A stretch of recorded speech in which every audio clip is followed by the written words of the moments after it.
Hey guys, welcome to Slique Day 22. Today we're going to talk about what to do when you are too busy to cook real food at home. Okay, so I just recorded the entire video only to play it back and find that the picture and the audio was completely messed up and I have no idea why.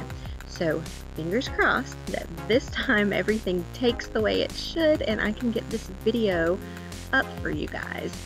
Alright, it's funny that all of that should happen today because I started the last video telling you about how busy I am this time of year. I know everybody else is as well. I'm not complaining, I'm just stating a fact.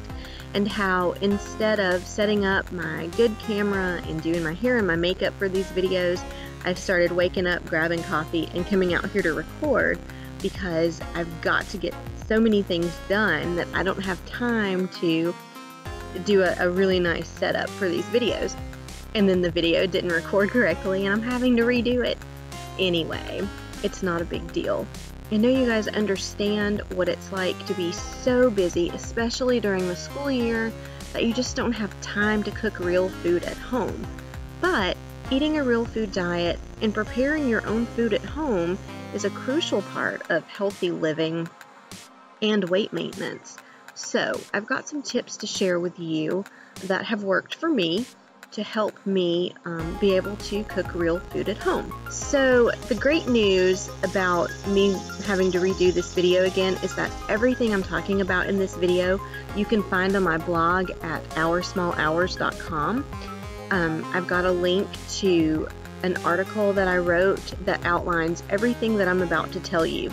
So if this video comes across as kind of rushed or you're still seeking more information after the video is over, I'll put a link to that article in the description and you can go check it out and see everything in writing. Okay, so tip number 1 is to plan. Meal plan. Plan, plan, plan. I cannot say it enough. You are not going to be successful in cooking your meals at home and staying on a real food diet if you do not plan.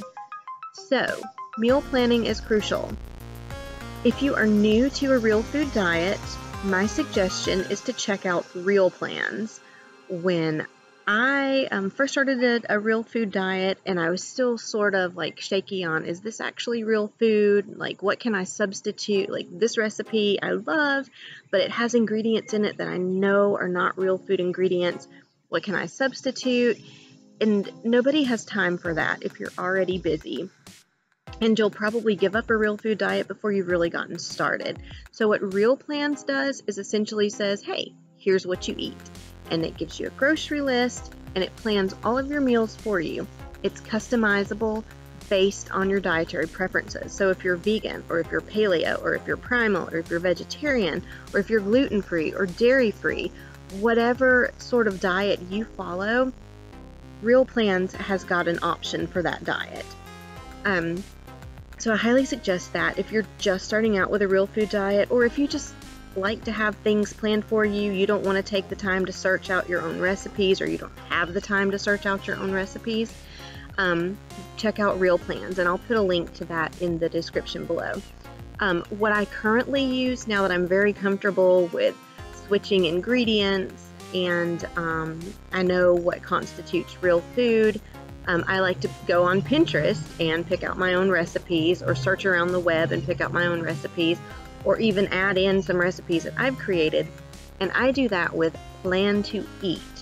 Now both of those meal planners are extremely affordable. Plan to Eat I know is $5 a month because I'm currently on it and I cannot remember how much Real Plans is, but they're both very affordable and they've helped me and still help me to plan out my meal so that I can be sure to get real food on the table.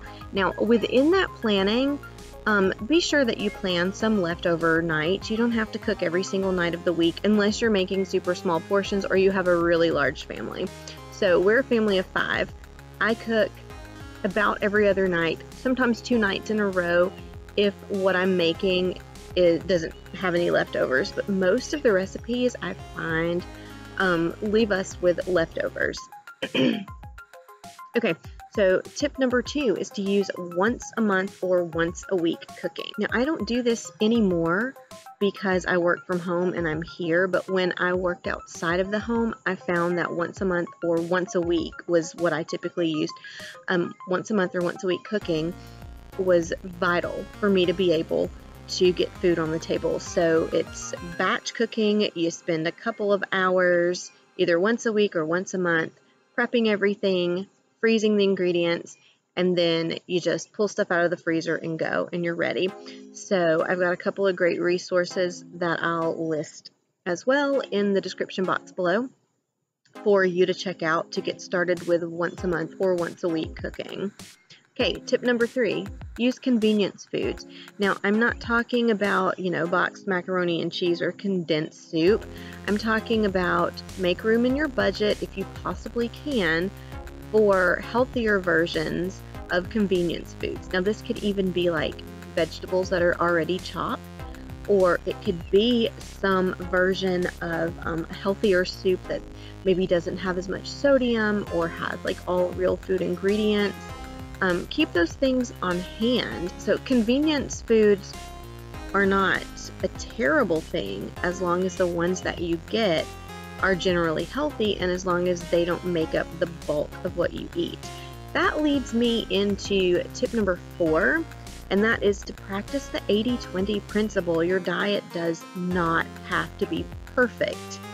If you are 80% of the time eating a real food diet, 20% of the time you can get away with eating things that aren't so great. You may want to keep your percentages different. You may want to have a higher percentage of real food to a lower percentage of convenience processed food, maybe. I wouldn't go above 20% of your diet. I think you would start to feel the negative health effects and weight gain from doing more than 20%. But know that your diet doesn't have to be perfect to be right for you and to help you maintain health and maintain a healthy weight. Okay, number 5, ask for help. Hey mama, you don't have time to be a martyr. Ask for help in the kitchen. Teach your kids how to cook. Teach them how to wash dishes. Don't try to do it all yourself. I really don't have anything else to say about that one. Just stop trying to do it all yourself. All right. Tip number 6, use your tools. We have kitchens full of convenience tools. We have slow cookers and instant pots and food processors and blenders, and we don't use them. So if you're not using your tools, you can't complain about being too busy. You could cook in the slow cooker every single day of the week and never run out of recipes. You could do that. So use those tools. Okay. I know that was really fast and furious, but like I said, I've already recorded this once and I'm just keeping my fingers crossed that this one turns out right. Okay, guys, be sure to check out the full post on my website. I'll put the link in the description below, and I will see you guys tomorrow.